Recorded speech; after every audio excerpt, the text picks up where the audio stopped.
Morning sir. Good morning बेटा।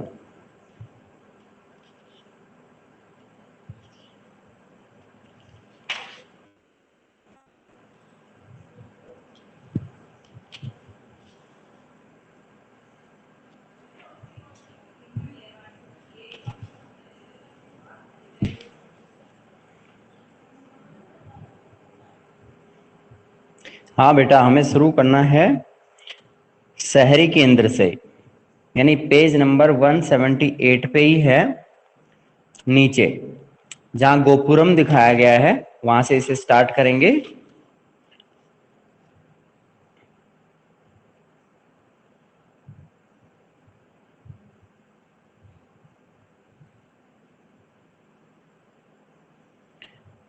देखिए बेटा, टॉपिक है केंद्र का। शहरी केंद्र जैसे अपना आज का मार्केट सिस्टम हम देखते हैं, बाजार लगते हैं और जो भी चीजें चाहिए होती हैं वो खरीद पाते हैं, जरूरत की सभी चीजें मिल जाती हैं, सभी तरह की सुविधाएं वैसे भी होती हैं और म्यूनिसिपल कमेटी होती है आज के समय में।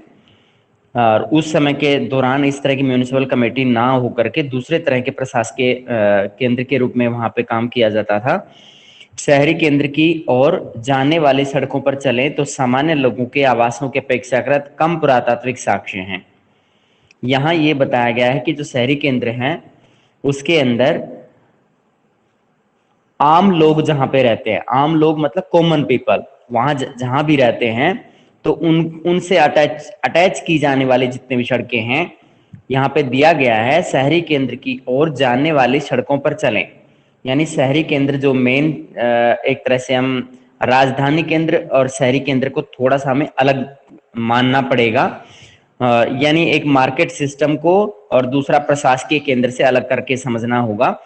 सामान्य लोगों के आवासों के अपेक्षाकृत कम पुरातात्विक साक्ष्य हैं, यानी सामान्य लोगों के विषय में कोई भी जानकारी हम जुटाना चाहते हैं तो उनके कम जानकारी अवेलेबल हो पा रही है, क्योंकि जितने भी विदेश यात्री हुए हैं तो उन्होंने भी उनके विषय में बहुत कम लिखा है, बहुत कम जानकारी प्रोवाइड कराई, जिसकी वजह से हम उनके बारे में इतना ज्यादा नहीं जान पाते हैं।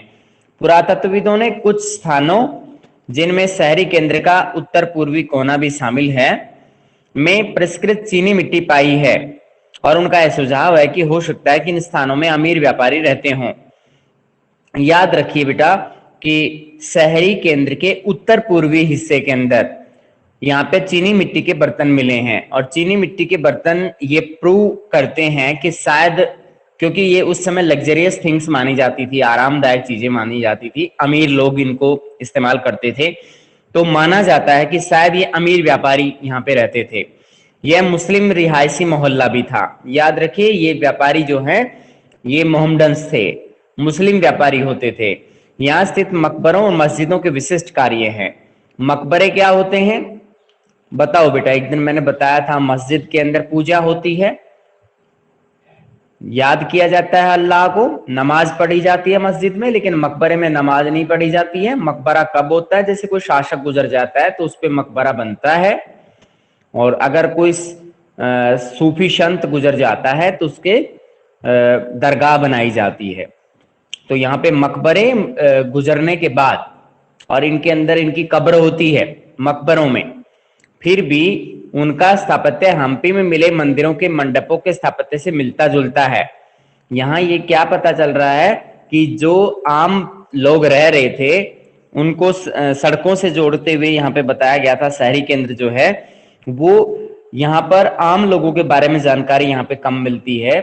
शहरी केंद्र का उत्तर पूर्वी कोना जो कि अमीर लोग हैं उनके बारे में जानकारी मिली हुई है, क्योंकि यहाँ पर ये बताया गया है कि चीनी मिट्टी के बर्तन मिले हैं और चीनी मिट्टी के बर्तन माना जाता था, लग्जरियस थिंग्स मानी जाती थी उस समय, और यानी अमीर लोग इनका इस्तेमाल करते थे। ये सभी अमीर व्यापारी थे, मोहम्मडन थे, मुस्लिम थे। यहाँ पे मकबरे और मस्जिद देखने को मिलते हैं जो इस बात का प्रमाण है कि शायद ये मुस्लिम ही थे। फिर भी इनकी तुलना करके देखते हैं उनका जो स्थापत्य है, हम्पी में जितने भी मंदिर मिले हैं, जैसे एक गोपुरम मिला है, इस तरह का ये प्रवेश द्वार मिला है, तो इनका जो डिजाइन है मंदिरों के मंडपों के स्थापत्य से मिलता जुलता है। और मंडप के विषय में मैंने बताया भी था, कृष्णदेव राय जी ने उस मंडप को बनवाया था। हम आपको अभी दिखाते हैं उस मंडप का दृश्य कैसा दिखता है वो। एक ये है बेटा गोपुरम, ऐसा दिखता है गोपुरम। ये है मंडप बेटा, आप देख पाएंगे जैसे यहाँ पर देवी देवताओं की मूर्तियों की शादियां करवाई जाती थी, देवी देवताओं की शादियां होती थी। ये मतलब रस्म या रिवाज के रूप में मनाया जाता था। एक्चुअल में किसी देवता को या किसी देवी को ऐसा नहीं कि वो प्रकट होते थे उनकी शादियां होती थी, नहीं, ऐसा एक्चुअल में नहीं था, लेकिन ये परंपरा थी, निभाई जाती थी। जैसे अपने मेले वगैरह का आयोजन करते हैं और उन परंपराओं का अब तक भी पालन किया जा रहा है, तो वो कुछ परंपराएं होती हैं। जैसे गणेश चतुर्थी है, गणेश की प्रतिमा को बहाया जाता है पानी के अंदर, स्वच्छ जल के अंदर। तो इस तरह से कुछ रिवाज होती है। कुछ छठ पूजा होती है, बिहार के अंदर मनाई जाती है। अपने यहाँ पे छठ पूजा के बारे में इतना कोई नहीं जानता है, लेकिन वहाँ ज्यादा लोग जानते हैं। अब उनके कल्चर के लोग हमारे यहाँ पे आकर रहने लगे हैं, तो आज हम उनके कल्चर की वजह से अपने यहाँ भी छठ पूजा मनाई जाने लगी है। अब आगे देखिएगा बेटा, सामान्य लोगों की आवाज जो अब अस्तित्व में नहीं है, यानी कॉमन लोग हैं, उनके विषय में ये बताया गया है कि उनका कोई प्रूफ नहीं मिल रहा है, उनका कोई अस्तित्व नहीं है। का 16वीं शताब्दी की पुर्तगाली यात्री बरबोसा कुछ इस प्रकार वर्णन करता है। ये बरबोसा कौन है? ये तीर्थ यात्री है। तीर्थ यात्री किस कहें, या फिर आप इसको ये कह सकते हैं कि विदेश यात्री कह सकते हो। तो ये पुर्तगाली यात्री था बेटा बरबोसा, यानी जहां से बिलोंग करते थे वास्को डिगामा, उसी के देश का है ये बरबोसा। लोगों के अन्य आवास छप्पर के हैं। यहाँ इन्होंने वर्णन किया है कि लोगों के जो आवास हैं, सामान्य लोगों के जो लोग रहने का स्थान है, वो छप्पर हैं, यानी कच्चे जो मिट्टी से बने होते हैं, पर फिर भी सुदृढ़ है, यानी मजबूत हैं। व्यवसाय के आधार पर कई खुले स्थानों पर लंबी गलियों में व्यवस्थित हैं। मतलब जो जिस तरह का व्यवसाय करता है उस तरीके से यहाँ पर लंबी लंबी गलियां हैं और उसके दोनों तरफ मकान बने हुए हैं। ये किसके विषय में जानकारी दे रहे हैं? सामान्य लोगों के विषय में दे रहे हैं। कच्ची मिट्टी से बने हुए छप्पर यहाँ पे मिलते हैं और व्यवसाय के आधार पर वहां पर लंबी गलियां हैं और उसके दोनों तरफ इस तरह के मकान व्यवस्थित किए गए हैं। क्षेत्र सर्वेक्षण इंगित करते हैं। अब एक ये चीज आप विशेषता बताएंगे कि सामान्य लोगों के मकानों के साथ साथ खुला स्थान भी बहुत ज्यादा था, यानी बीच बीच में खुला स्थान होगा, इस वजह से दूर दूर घर बने हुए थे। अब आता है क्षेत्र सर्वेक्षण इंगित करते हैं फील्ड सर्वे। इस पूरे क्षेत्र में बहुत से पूजा स्थल और छोटे मंदिर भी थे। यानी अगर हम उनका सर्वे करते हैं, क्योंकि हमारे इतिहासकारों ने उसका सर्वे किया है, तो पता लगा है कि यहाँ पे बहुत ही ज्यादा पूजा स्थल थे, छोटे छोटे मंदिर थे, जो विविध प्रकार के संप्रदायों, जो संभवतः विभिन्न समुदायों के द्वारा संरक्षित थे, के प्रचलन की ओर संकेत करते हैं। इसका मतलब ये पता चल रहा है कि अलग अलग संप्रदाय के लोग यहाँ पे रहते थे और अलग अलग समुदायों के द्वारा ये संरक्षित थे, दूसरे समुदाय का इन्हें सपोर्ट मिलता था। और यहाँ पे आगे बता रखा है, सर्वेक्षणों से यह भी इंगित होता है कुएं, बरसात के पानी वाले जलाशय और साथ ही मंदिरों के जलाशय संभवतः सामान्य नगर निवासियों के पानी के स्रोत का काम करते थे। तो जो पानी मिल रहा है वो कहाँ कहाँ से मिलता है? कुओं से। जो बरसात के पानी वाले जलाशय होते थे ये अलग से बताया गया है, कुओं से भी पानी मिल जाता था, बरसात का पानी जहाँ पे इकट्ठा होता था उन जलाशयों से मिल जाता था, और मंदिरों के जलाशय अलग से होते थे, उनके अंदर सामान्य नगर निवासियों के लिए पानी का स्रोत होता था। मतलब 3 जगह से इनको पानी प्रोवाइड हो रहा था जहां ये प्राप्त कर सकते थे, कुओं से, बरसात के पानी का इकट्ठा किया गया जलाशय से, या फिर मंदिरों के जलाशय से। तो इसमें इस पूरे पैराग्राफ में इनकी विशेषता बताई गई है कि किस तरह के ये लोग थे, क्या इनका व्यवसाय था। मुस्लिम व्यापारी थे, लग्जरियस थिंग्स इस्तेमाल करते थे। लग्जरियस थिंग्स का एग्जाम्पल दिया गया है, चीनी मिट्टी के बर्तन यूज करते थे। और यहाँ पर मंदिरों का जो मंडप है, उनकी जो बनावट है, उसका हम्पी के अंदर जितने भी मंदिर बने हुए हैं उनसे मिलता जुलता है। यहाँ पे मकबरे और मस्जिद मिलते हैं। अगले पैराग्राफ में इनके आवासों के विषय में बरबोसा बताते हैं कि इनके आवास कच्ची मिट्टी से बने हुए हैं, व्यवसाय के आधार पर खुली गलियों के साथ साथ बनाए गए हैं। उससे अगले में बताया गया कि इस क्षेत्र का फील्ड सर्वे करने से पता चलता है, हमारे जो आर्कियोलॉजिस्ट हैं, हमारे जो हिस्टोरियंस हैं, इतिहासकार, वो उनका क्षेत्र सर्वेक्षण करते हैं, पता लगाते हैं भी यहाँ क्या होता था। तो बहुत ज्यादा पूजा स्थल, छोटे छोटे मंदिरों के यहाँ पे अवशेष मिले हैं, जिससे मतलब पता लगता है कि यहाँ पे बहुत ज्यादा मंदिर होते थे।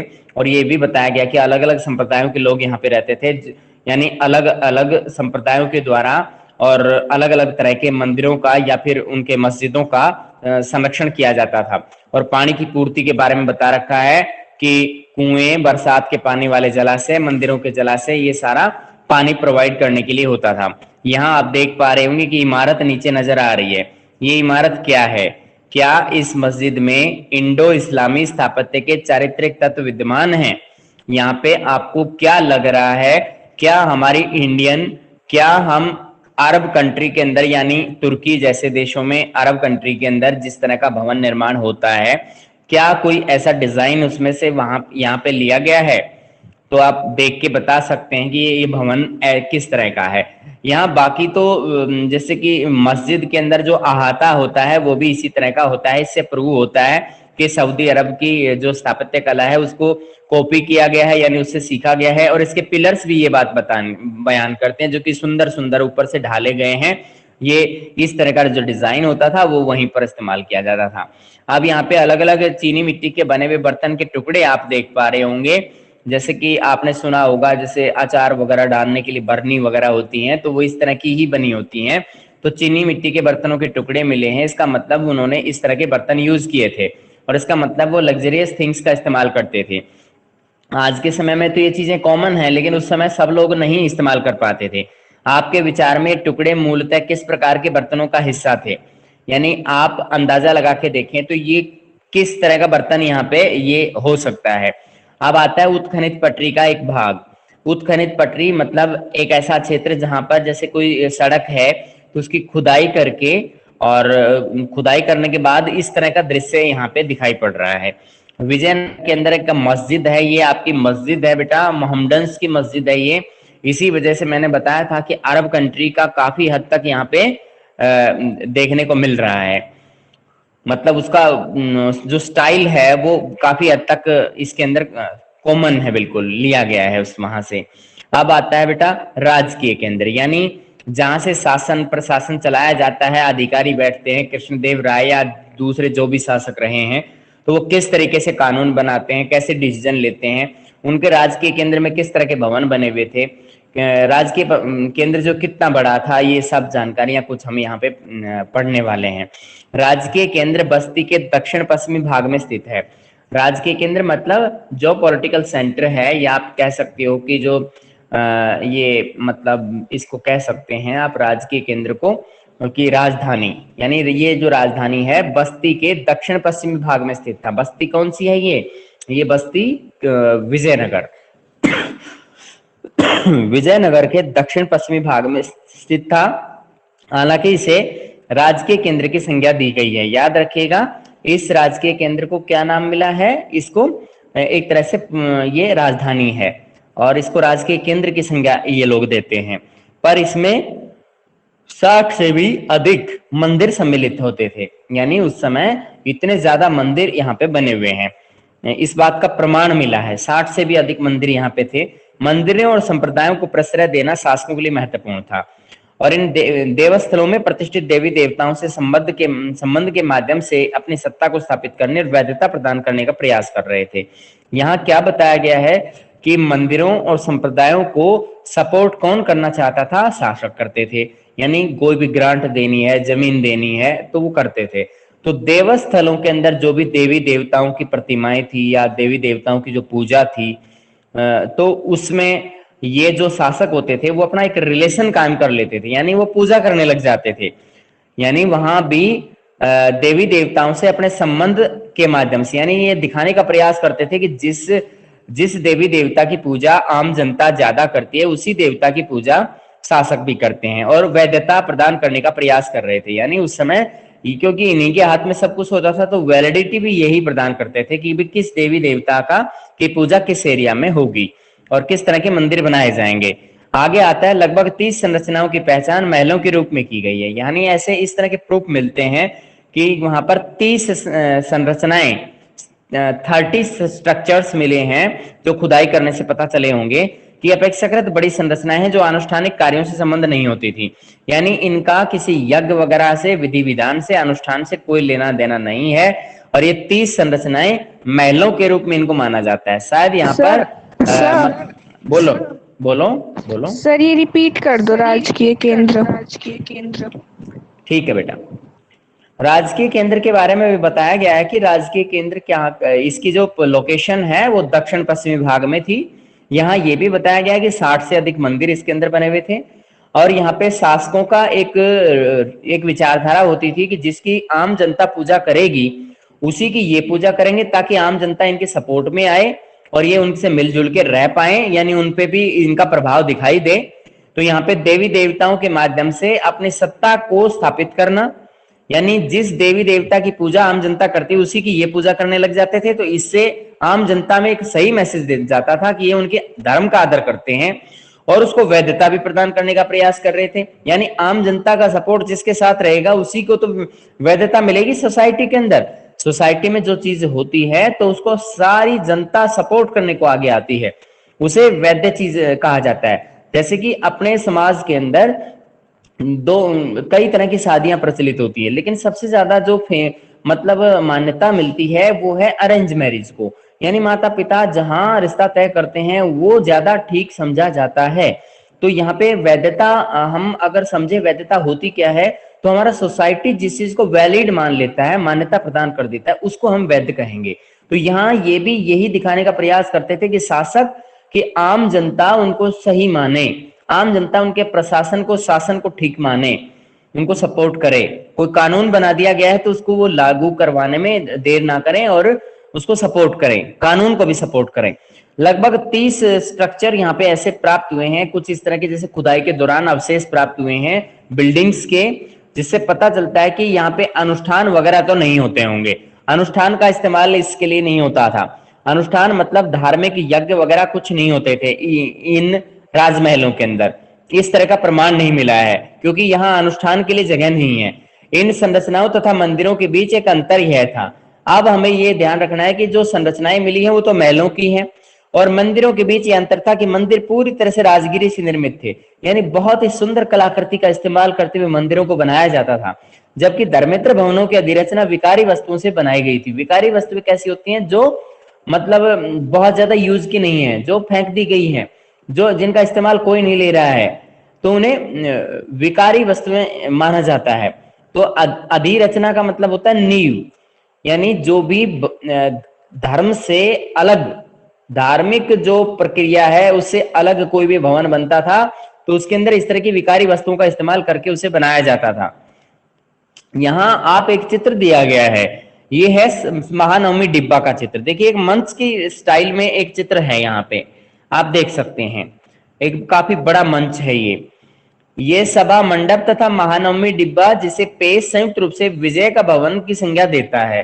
तो बेटा ये क्वेश्चन पूछा जा सकता है कि विजय का भवन डोमिंगो पेस किसे मतलब किसके लिए यूज करता है ये शब्द? तो उसका एग्जाम्पल होगा सभा मंडप के लिए, महानवमी डिब्बा के लिए।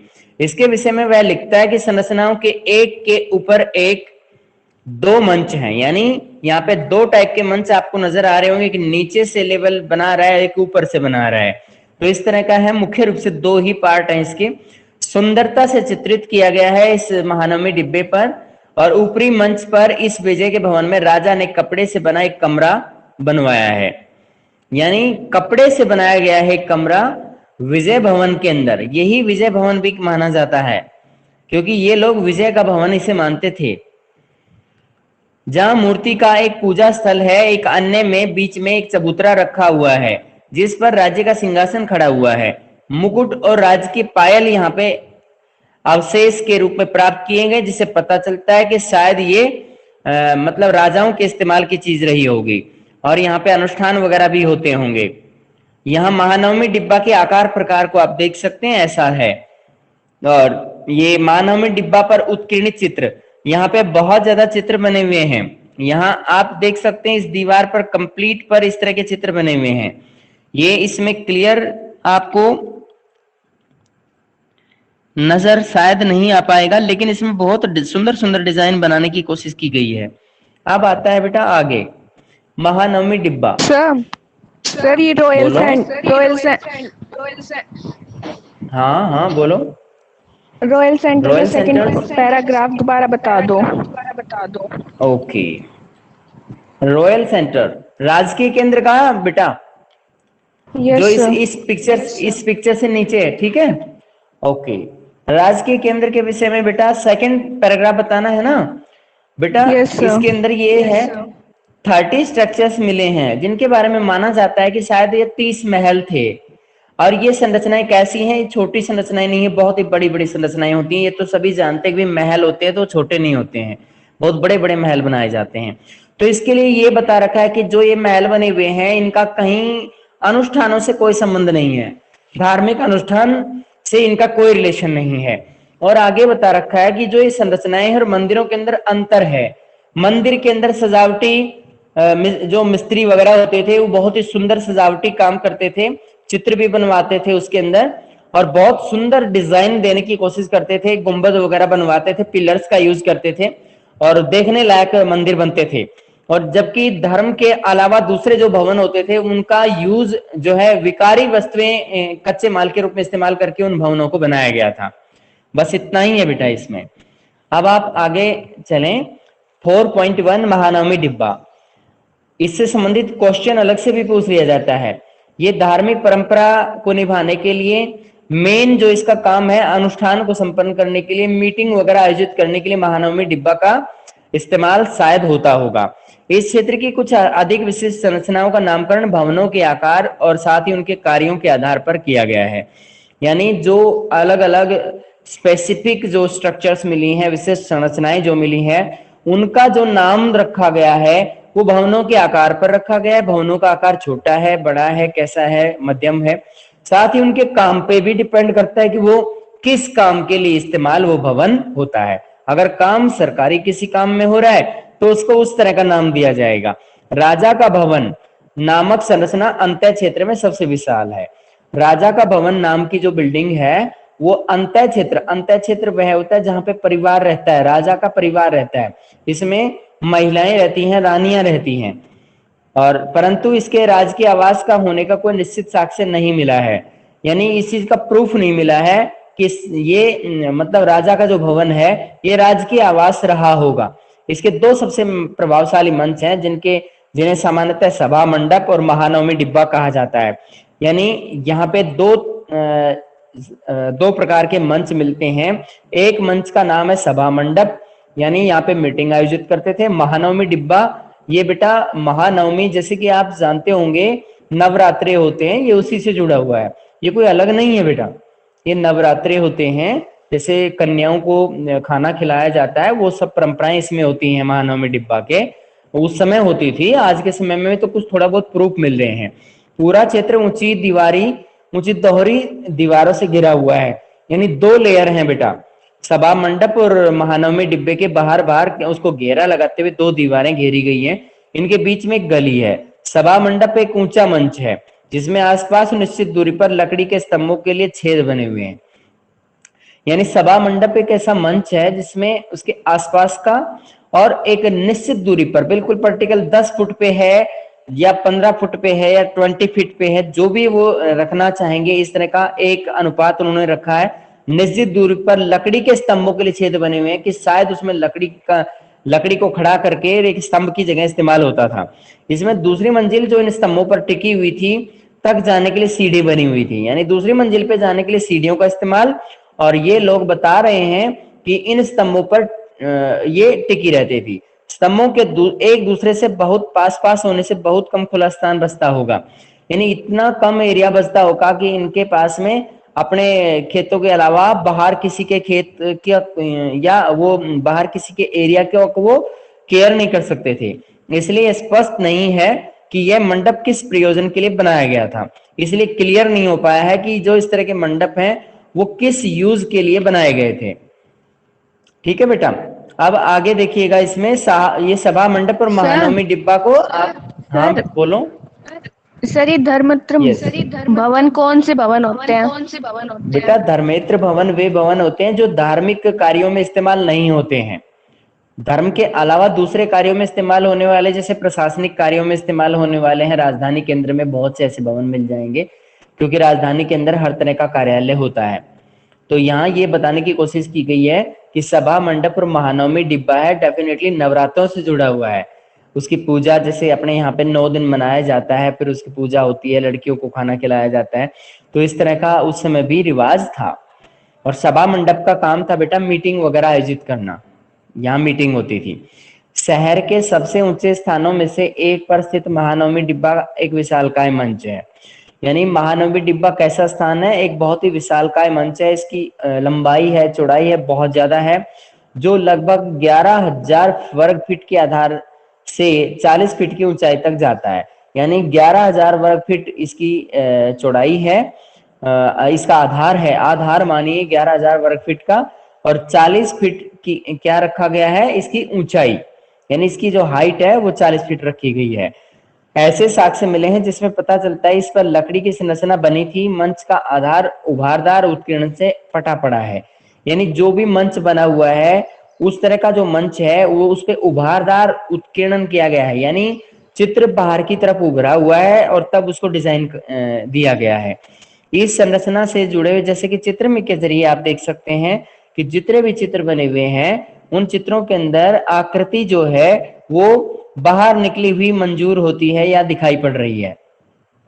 अनुष्ठान, इस संरचना से जुड़े अनुष्ठान संभवतः सितंबर अक्टूबर शरद मासों में मनाए जाने वाले 10 दिन के हिंदू त्योहार, और जिसे दशहरा कहा जाता है, उसे उत्तर भारत में बहुत ज्यादा फेमस है दशहरा। दुर्गा पूजा बंगाल में होती है। नवरात्रि और महानवमी जो है प्रायद्वीपीय भारत में महाराष्ट्र के आसपास होती हैं, नामों से जाना जाता है। महानवमी शाब्दिक अर्थ है महान नवा दिवस, यानी बहुत ही महान 9th डे के अवसर पर निष्पादित किए जाते थे। इस अवसर पर विजयनगर शासक अपने रुतबे, ताकत और अधिराज्य का प्रदर्शन करते थे। यानी जब उन्हें बुला लिया जाता था तो राजा अपने सेना के साथ वहां पहुंच जाता था, और विजयनगर के शासक जो हैं अपने आप को प्रूव करते थे कि उनका रुतबा और शासकों से ज्यादा बेहतर है, उनके उनमें सामर्थ्य बहुत है, और उसके अलावा अभी अधिराज्य का दर्जा नहीं देना चाहते थे, वो रिजल्ट को और अच्छा उठाना चाहते थे। तो यहाँ तक बेटा बताओ, कोई प्रॉब्लम है तो बताइए। अब एक ये और पढ़ा देते हैं। इस अवसर पर होने वाले धर्मानुष्ठानों में मूर्ति की पूजा, राज्य के अश्व की पूजा, भैंसों और अन्य जानवरों की बलि सम्मिलित थी। यहाँ पे बताया गया है कि नमाज अदा करते हैं तो उसमें धर्मानुष्ठानों में मूर्ति की पूजा होती है। जैसे कि हिंदू धार्मिक जो अनुष्ठान है उनके अंदर मूर्ति की पूजा कराते हैं। और यहाँ पर राज्य के अश्व की पूजा, राज्य का जो एक घोड़ा होता है जिसको राज राज कह सकते हैं, इससे ये पता चलता है कि ये लोग घोड़े की पूजा करते थे, भैंसों और अन्य जानवरों की बलि देते थे। नृत्य, कुश्ती स्पर्धा, साज लगे घोड़े, जैसे सजावट में लगे हुए घोड़े का इस्तेमाल करते थे। कुश्ती का, नृत्य का बहुत शौक था। और यहाँ हाथियों और रथों के सैनिकों की शोभा यात्रा, और साथ ही प्रमुख नायकों और अधीनस्थ राजाओं के द्वारा उसके अतिथियों को दी जाने वाले औपचारिक भेंट इस अवसर के प्रमुख आकर्षण थे। यहाँ ये बताया गया है कि जो सैनिकों की शोभा यात्रा निकाली जाती है जब वो जिंदा होते हैं, और यानी जब तक वो अपनी सेवा में लगे रहते हैं, यहाँ पे नायक और उनके अधीन जो भी काम करने वाले लोग होते हैं, राजा और उनके अतिथियों को दी जाने वाली औपचारिक जो भेंट है, उसके लिए ये अवसर बहुत ही मतलब ज्यादा महत्वपूर्ण होता है। वे इन उत्सवों के गहन सांकेतिक अर्थ थे। त्योहार के अंतिम दिन राजा अपने और अपने नायकों की सेना का खुले मैदान में आयोजित भव्य समारोह में निरीक्षण करता था। जितने भी नायक होते थे सभी को बुलवा लेता था, सभी कर्मचारियों को भी बुलवा लेता था। और इसके बाद में इस अवसर पर नायक और राजा के लिए बड़ी मात्रा में भेंट और साथ ही नियत कर भी लाते थे। यानी जो निश्चित किया गया है कि टैक्स वो भरने आते थे लोग, और राजा के लिए बड़ी मात्रा में भेंट भी जमा कराने आते थे। और यहाँ तक का बेटा इसको पढ़ के आए, ठीक है। इसमें 3-4 लाइनें रही हैं, इसको भी करा देते हैं। क्या महानवमी डिब्बा जो आज अस्तित्व में है वह इस विस्तृत अनुष्ठान का केंद्र था? हम इससे अनुमान लगा सकते हैं कि जो अनुष्ठान का केंद्र है उसका हिस्सा महानवमी डिब्बा जरूर रहा होगा, क्योंकि यहाँ पर अवशेष मिले हैं और अंदर जो है किस तरह का यहाँ पर इस महानवमी डिब्बा में इस्तेमाल किया गया था, क्या किस तरह का रिवाज का पालन ये लोग करते थे। विद्वानों का मानना है संरचना के चारों ओर का स्थान सशस्त्र आदमियों, औरतों और बड़ी संख्या में जानवरों की शोभा यात्रा के लिए पर्याप्त नहीं था। यानी कंप्लीट जनता सपोर्ट नहीं कर पा रही थी, क्योंकि सब लोग तो पहुंचे ही नहीं होंगे। और संरचना के चारों ओर का स्थान जो है सशस्त्र आदमी, औरतें और बड़ी संख्या में जानवर शोभा यात्रा के लिए पर्याप्त नहीं थे। और उसके बाद राज्य के केंद्र में स्थित कई संरचनाओं की तरह ही यह भी एक पहेली बना हुआ है। यानी राज्य के केंद्र में ऐसा लगता था कि जो संरचनाएं हैं वह यह भी एक पहेली बना हुआ है, यानी ये भी एक तरह से इसको सुलझाना पड़ सकता है। ये आप देख पा रहे होंगे चित्र बने हुए हैं, कहाँ बने हुए हैं, महानवमी डिब्बा पर।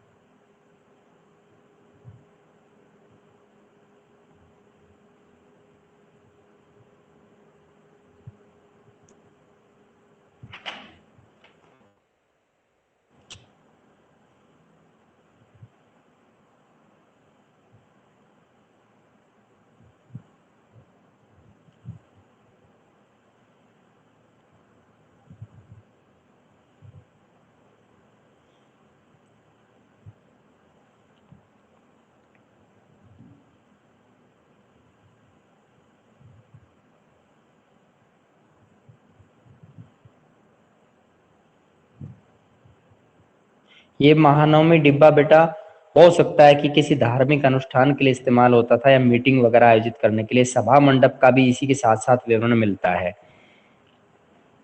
वैसे ज्यादा तो बेटा धार्मिक कार्यों के लिए ही लग रहा है इसका यूज। प्रशासनिक भी हो सकता है, इसमें कोई वो नहीं है कि प्रशासनिक नहीं हो सकता है।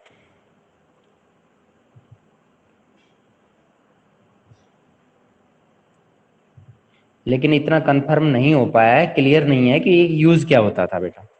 आप सही सोच रहे हैं।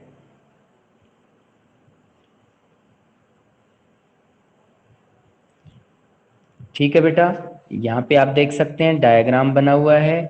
ये डायग्राम कमल महल का डायग्राम है। कमल महल इस तरह के डिजाइन में बना हुआ है। अब हम आगे पढ़ेंगे तो कमल महल का ओरिजिनल पिक्चर भी देखेंगे।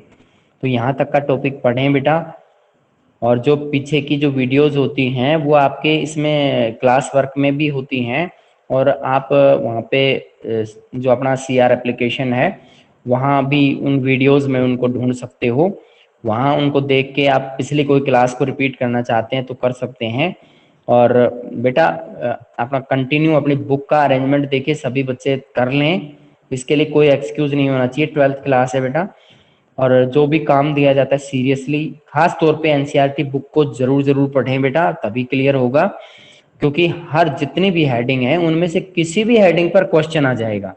जो बच्चा प्रॉपर हेडिंग के अंदर जो भी मैटर डाला गया है उसको एक्सप्लेन करना जानता है, थोड़ा बहुत उसके विषय में लिख सकता है, वही उसकी ये माना जाएगा कि वो क्लियर है इस मामले में और वो ज्यादा समझ रहा है इस चीज को।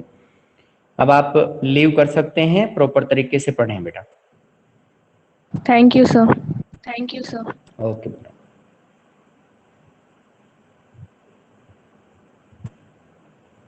लीव करो बेटा।